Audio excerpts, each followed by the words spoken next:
And then part two, sorry, this might be loud.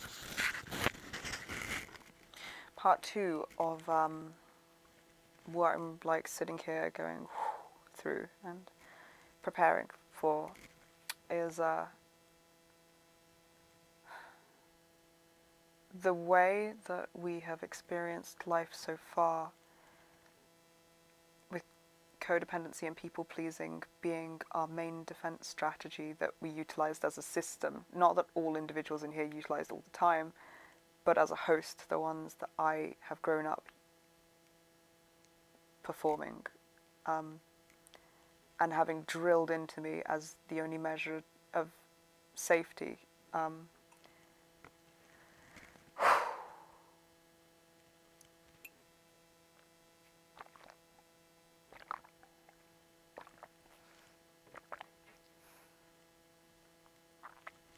So that involves a feeling of responsibility for other people's emotions.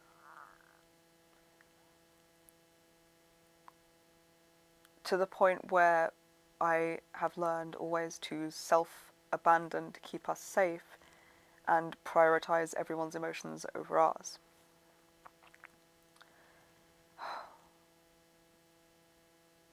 And I have learned that allowing other people to feel things like guilt, stress, shame, anxiety, unloved,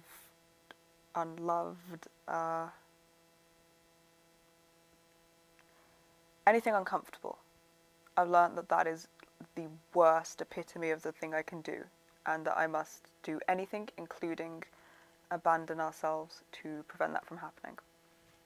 So part of healing is retraining that and learning that I am responsible for how we feel, and I'm not responsible for the emotions of anyone else. And I'm not going to abandon us in an attempt to prevent anyone else from feeling uncomfortable. Now, this causes us a great deal of distress and anguish when it comes to visits with our mum, because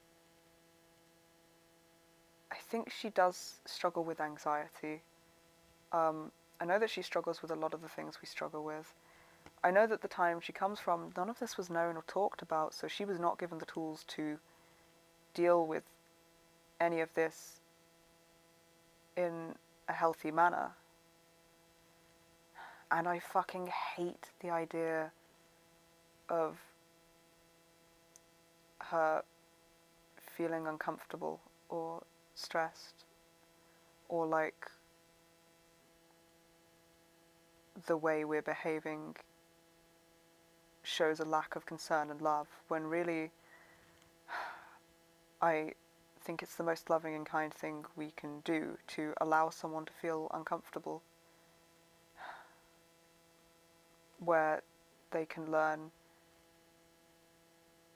to be with that emotion and be with themselves in it, which is the key to learning how to feel okay and cope with everything in life, really, so that you don't have to do anything to avoid discomfort. It still scares the shit out of me and out of many parts of us. So there will be times that I know she will ask me for reassurance of something, which sometimes is an insecurity that she may have. And I know, because we used to do the same thing. Like, before we learned how to reassure and comfort ourselves, we would ask for external reassurance and validation. But the thing is, it's like a temporary plaster. It doesn't really get to the core of the insecurity. So part of our healing journey is no longer operating in channels of behaviors that are people-pleasing or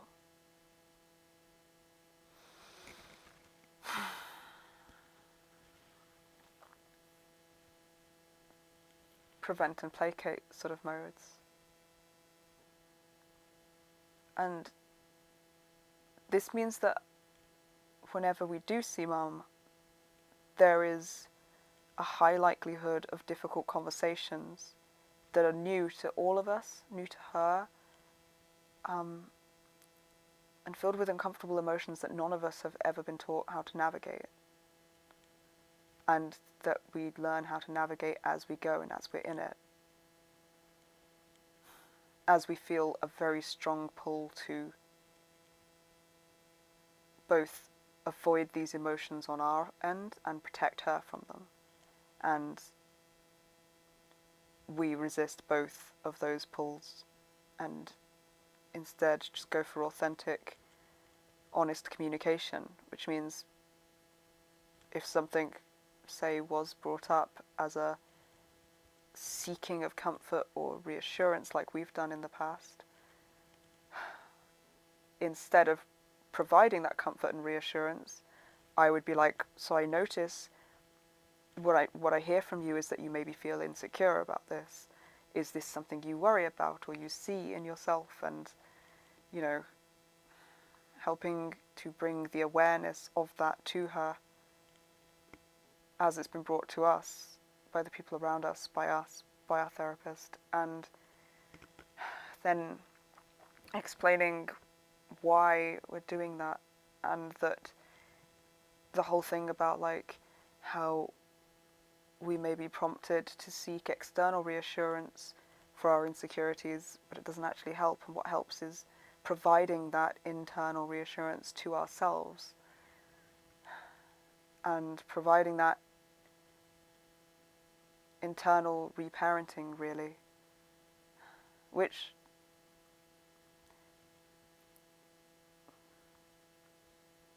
is really hard and really scary, because it feels to me like implicit in saying something like that, like even saying reparenting makes it sound like I'm criticizing or correcting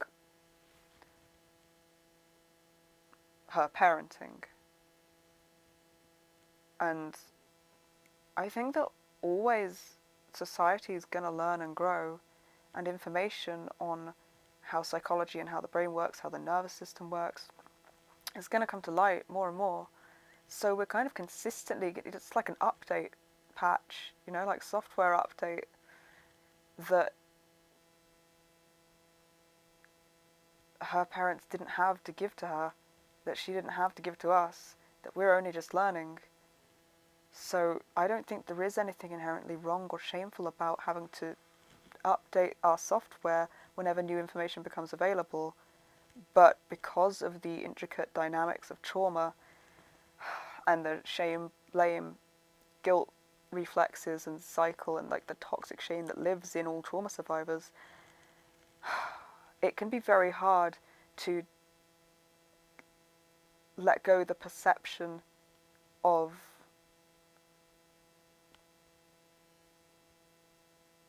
correction and shame actually being just like updates of software and learning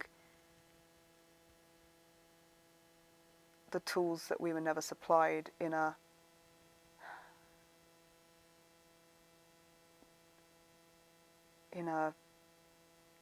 freer sense, in a way where improvement is not a focus of a perceived failure where we didn't have the tools to do better at the time, but is just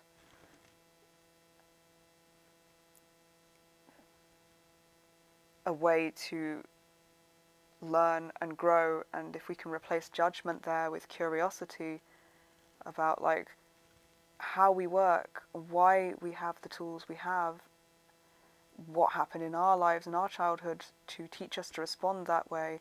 And if we can replace judgment and shame with curiosity and self-compassion about our processes, then I think we can all learn to update our software as needed without,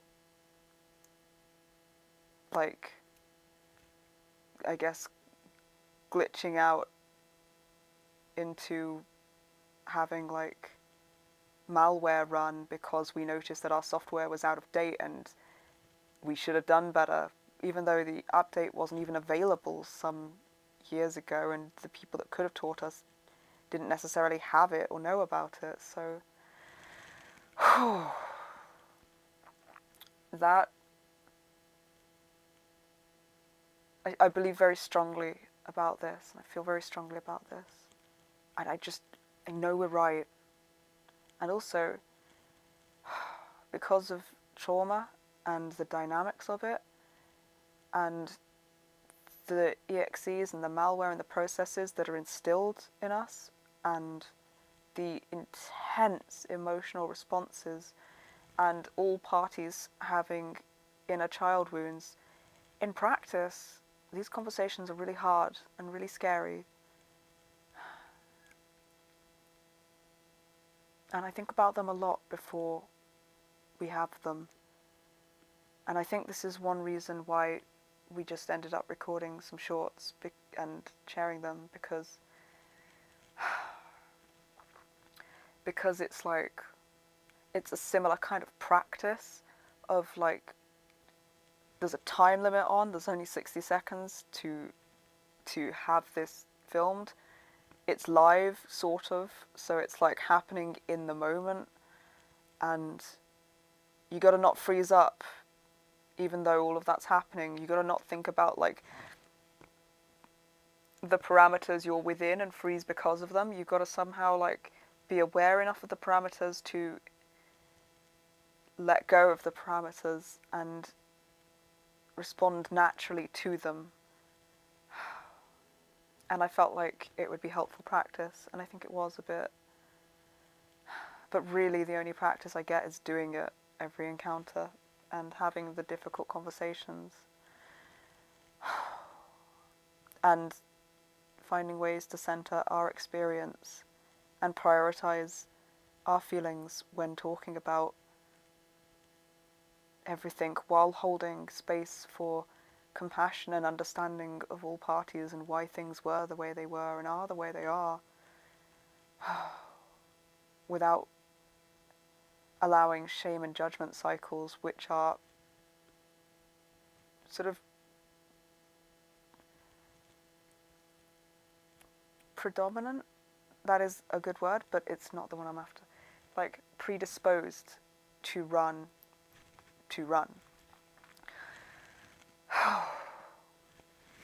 Fuck me, that was succinct.